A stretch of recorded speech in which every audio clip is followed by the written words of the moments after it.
Should you find yourself in the feather ruffling mood, what I suggest you do is go talk to somebody in the horror community and tell them that you really enjoyed 2022's Halloween Ends.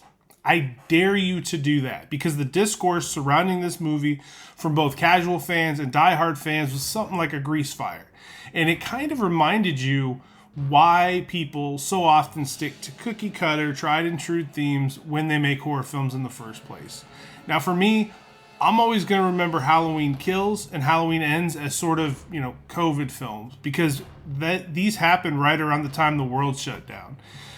Instead of driving to a late cinema showing and spending $45 on a medium popcorn and a large Coke Zero, I wound up watching from my couch at home on Peacock, which I thought was kind of cool. And I remember seeing a title screen when I watched this one that reminded me of Halloween 3, Season of the Witch, the font of it.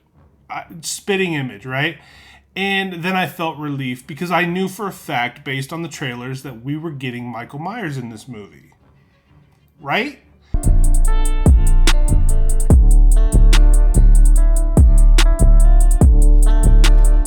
This opening threw me for a loop because we get some screen time with a bunch of people that we don't really know. And we see a guy who's clearly too old to be riding a bicycle, but he's riding a bicycle.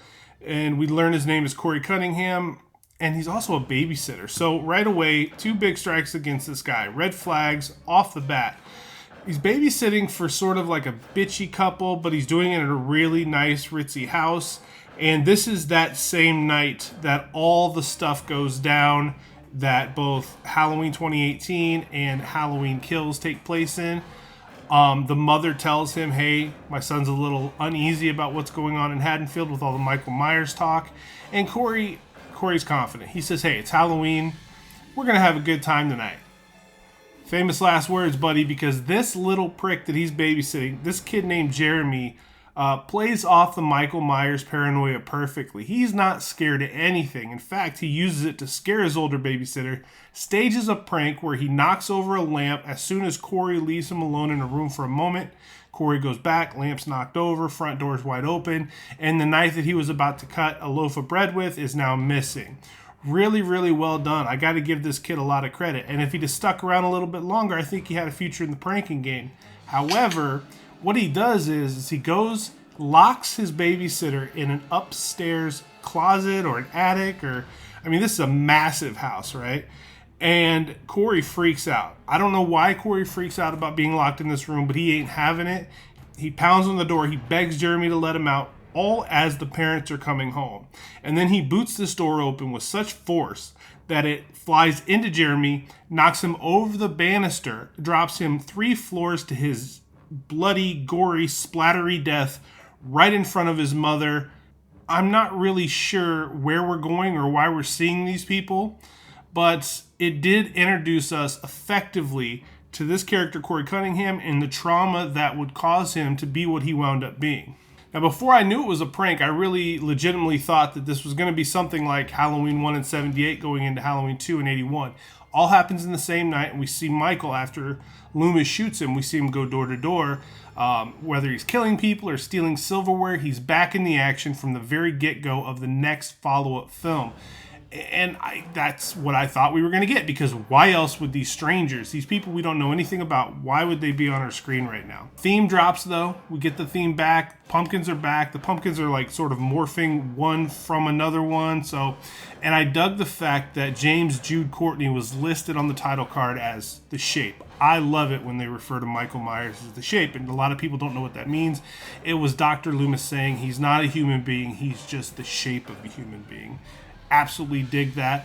Laurie Strode voices over the next few scenes, and we get clips of the movies way back in 78, and then we get clips of the more recent ones, and she's basically explaining to us that Michael Myers has gone from a town boogeyman to something much worse. His return 40 years later brought so much sorrow and heartache and loss, and there's people feeling grief, and there's people feeling hopelessness, and we see a woman having hung herself, and I believe it was one of the women whose son was killed in, I believe it was 2018's Halloween. She illustrates for us that he's become so much more than what he was, and this town is having a hard time dealing with that. She also confirms that Karen was killed in Halloween Kills, and that was a real bummer for me. I was kind of hoping that she would have played dead long enough for Michael to look out the window, leave, and then she kind of scurries away. No such luck. Karen's dead in this movie, and it's been 4 years, Laurie tells us, since she last saw her boogeyman, and she made the decision in that 4 years that she's not going to give him any more of her time. She's actually going to start living. She's writing a book. She's got a house with Allison, and she is even celebrating Halloween by burning a pumpkin pie, as only a true homemaker can do. The problem with it, though, and you know, it's sad, and they play it well, is she's not allowed to really enjoy herself, because there is a fantastic scene where she bumps into Frank in the grocery store, right? And they're flirting. They're doing the old people flirting, and it's absolutely adorable. And we've already talked about it. Jamie Lee Curtis is a forever fox. I don't care what age she is. But she leaves that grocery store smiling ear to ear. She could not be happier. And then she gets confronted by the sister of that woman that was flying the drone in Halloween Kills, the woman that we love so much with her husband. Awesome scene in that movie. Brutal death. She gets a fluorescent light bulb broken and shoved in her throat. She's confronted by the sister of this woman, and we see this woman sitting in a wheelchair unable to talk, and this woman just berates her, tells her, "This is your fault. You teased a man with brain damage, and look at what he did to my sister." Completely breaks Laurie down, and it's so sad, but this apparently has been going on for the last 4 years, which brings us, of course, to a follow-up with Corey Cunningham, because much like Laurie, the town, anytime they see him, he is public enemy number one, and he kind of moves in the darkness. You know, he tries to keep his head down. He has a job that his stepfather gave him at a junkyard, and because of the death of that boy on Halloween night, he's not able to really live any kind of life that one would want to. You know, his stepfather in the onset of this movie seems like the only person halfway decent to him. And I kind of dig his stepfather, and we'll get into why a little bit later. But his stepfather gives him a motorcycle, and it's a genuine moment between the two. And you don't know this character much at all at this point, but you can see that he's alone in the world. And it was kind of a cool scene. Stepdad's a real ancillary character. He doesn't have a whole lot to do except be fearful of Corey's mother, which we'll get to as well. But I thought his stepdad was a pretty cool cat, man. I dug that guy. Now, the first truly questionable thing that we brush up against with this film is the bullies from the band. The band practice bullies. What the hell? They catch Corey coming out of a one-stop shop, and Corey's got his glass bottle of milk.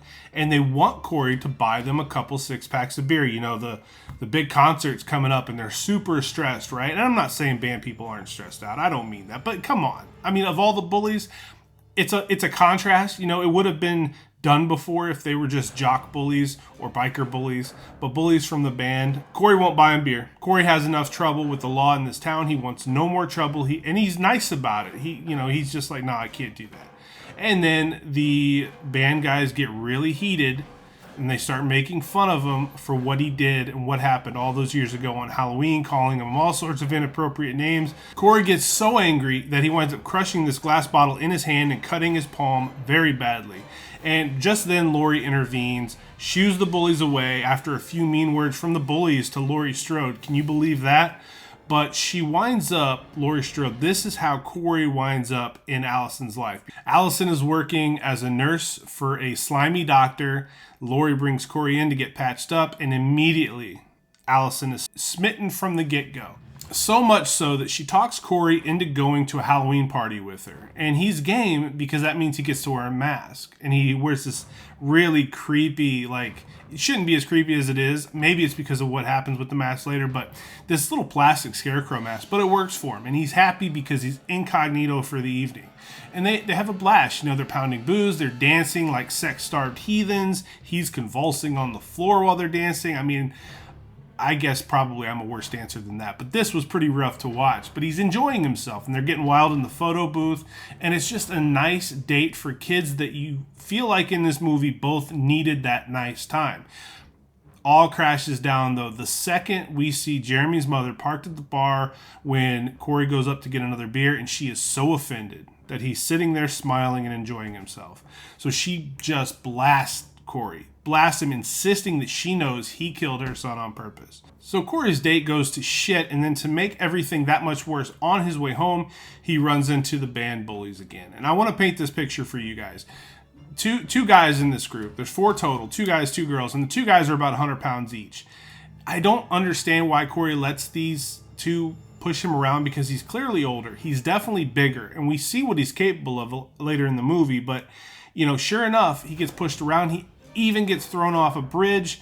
And if that wasn't bad enough, enter senior citizen Michael. Now, I was wondering where Michael was at this point, but here he comes, and he grabs Corey by the ankles and drags him into a drainage pipe. Now, this trailer that we got for this movie, trailers are terrible. Don't watch trailers if you can avoid it. But the trailer ruined the shock of seeing Michael grabbing Corey from a crevice in the sewer wall. And apparently our boogeyman's been living down there for 4 years or something like that. And I don't understand why he dragged him in there, left him alone long enough for him to wake up, and then he grabs him by the throat. Now, when he does grab him by the throat, he looks at him in the eyes, and it's like he downloads all of Corey's rage and the trauma from Corey's life, or he sees something in Corey similar, and he winds up letting him go. So Corey scampers away, but I don't even think it's 5 minutes later that he runs into a hobo who will not leave him alone about how did he get away from the guy in the sewer, and Corey winds up killing this guy. Absolutely stabs him with a knife and moseys away. Corey sees something in Allison, and obviously Allison is very hot and heavy for Corey. So the relationship sort of continues on. But because of their past in Haddonfield and what the town thinks of the both of them, Corey is very insistent on leaving, and he wants to take Allison with him. And eventually she agrees to it because she's had enough. Every time she sees her grandmother, it's like a painful reminder that her parents aren't there. So I get it.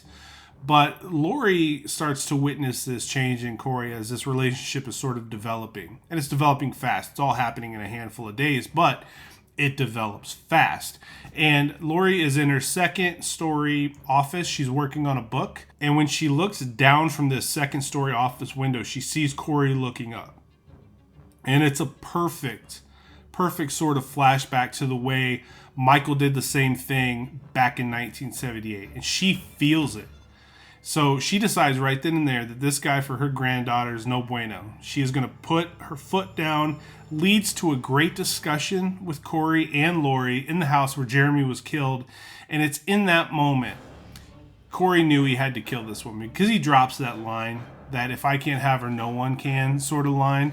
In fact, I think that's verbatim what he says.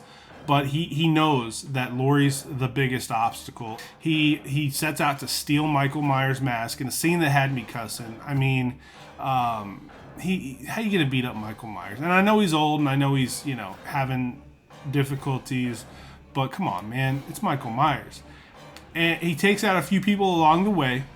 We get to a scene towards the end where Laurie finds herself doing battle with the new Michael and then the old Michael. And it's another one of those emphatic endings that I fucking dare them to try to explain away. I dare them. Laurie and Frank sitting together at the very end talking about cherry blossoms I thought was pretty beautiful. And then, seeing that mask laying on her coffee table, it did leave a lot of questions. Why even keep that thing?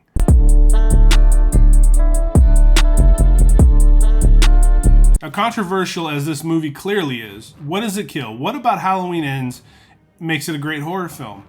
And can we for a moment talk about Rowan Campbell? I knew nothing about this guy going into this movie, and after seeing it, I'm not really sure they could have pulled this idea off without him. You could see him changing in demeanor and perspective as the film went on, and they did a really good job even making it look like his eyes changed. I'm sure it was contacts, but it was really the little details. It just sort of worked. And he felt more empowered as this relationship that he had with the Shake grew. I mean, there's a scene where they kill together. And that scene, when she flips on that light and he's wearing that scarecrow mask and he's got that dude, it's 3-4 years old. Maybe you haven't seen it. Go check it out. There's that part where they kill together. Really interesting. And I thought that was one of those concepts that they did a really nice job with. Something you wouldn't think you would see. That was one of the last things I thought I would ever see in a Halloween movie, is somebody teaming up with Michael. But the look on his face when he hears Allison pull up after Laurie has busted a couple of caps in his ass is just chilling. I read that this guy is taking over the role of Billy in Silent Night, Deadly Night, which is another franchise that had a good first entry and then it fell apart. And I'm excited to see what he does with that there. I loved that first movie. I thought it was chilling. I thought it had a good backstory.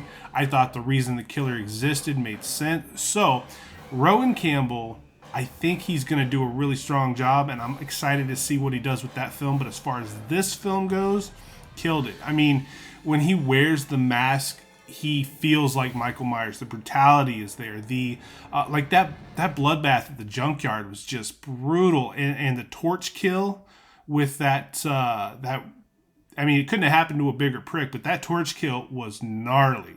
And while we're talking about things that this movie killed, honorable mention to Corey's stepdad for chilling in his office that night, just watching the Jean-Claude Van Damme classic vehicle known as Hard Target. As a Van Damme fan, I respect the hell out of that guy, and I really did enjoy him in this film. He's a bit player. I don't even know if he's got a big enough role to be considered a bit player, but come on, man. That dude's legit. And I think the people that hate this movie, I think the reason that they hate the movie, or they have a problem with this movie, or they think it strayed too far, I think that's its biggest strength. This is just a wild story that should absolutely, under no circumstances, work. But when you think about the state of Haddonfield, the 2 films prior, I mean, it was only a matter of time before somebody snapped. Somebody else completely went off the deep end.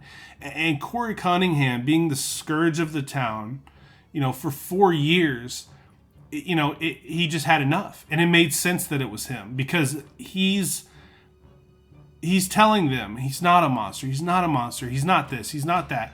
And then at some point, okay, I'll be the monster. And he turns into a monster. I mean, there's a look in his eyes when he leaves that bar that you can just tell things are about to break bad from that point on. And on top of all of that, do you really always have to have paint-by-number horror? It's like missionary position every single night. Exactly. I mean, I love it too. I mean, come on. Paint-by-number can be nice sometimes, but full disclosure, as I'm watching this movie for the first time, I had no clue where the ride was taking us. No clue where we were going. I couldn't have guessed anything that happened in this movie. And I pride myself on being able to pinpoint what's going to happen. This character's doing this. Couldn't do any of that here. And I absolutely loved it. It was a ton of fun for me.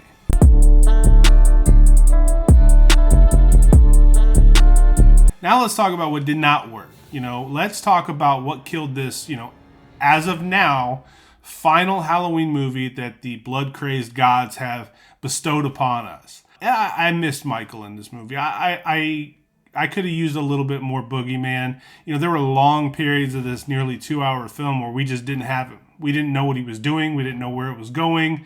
We didn't know when he was going to pop back up.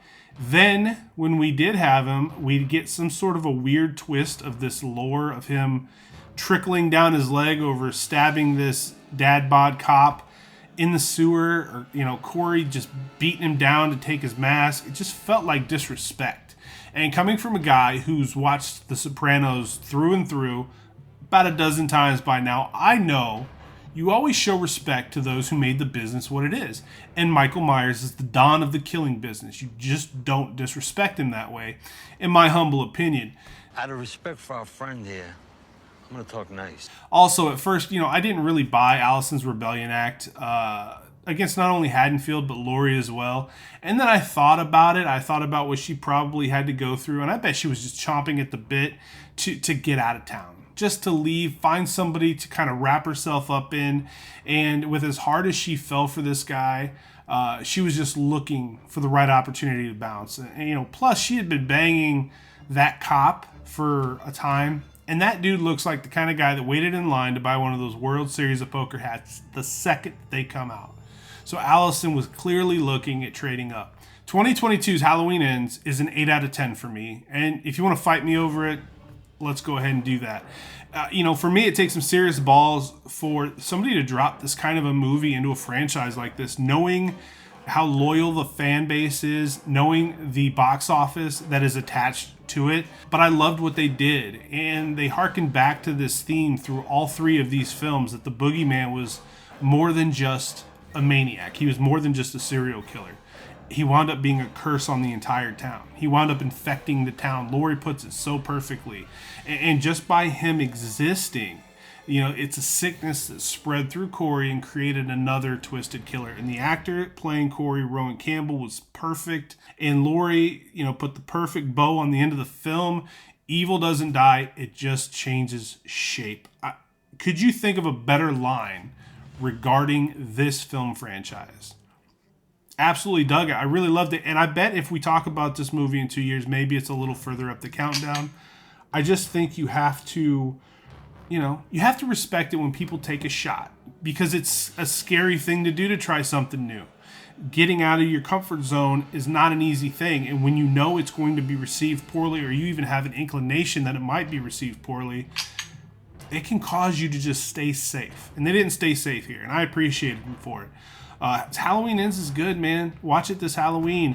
This is Aging Gracefully. I am Matthew Essex. I appreciate you guys hanging out during this Halloween countdown. Subscribe to the channel. Do all the other things that I constantly beg you to do, like the video, comment on the video. Let's talk about horror movies. That was number 4. Number 3 is coming up, and number 3 is a personal love of mine. But you can't find out what it is until it rolls out. Appreciate you guys. See you on the other side.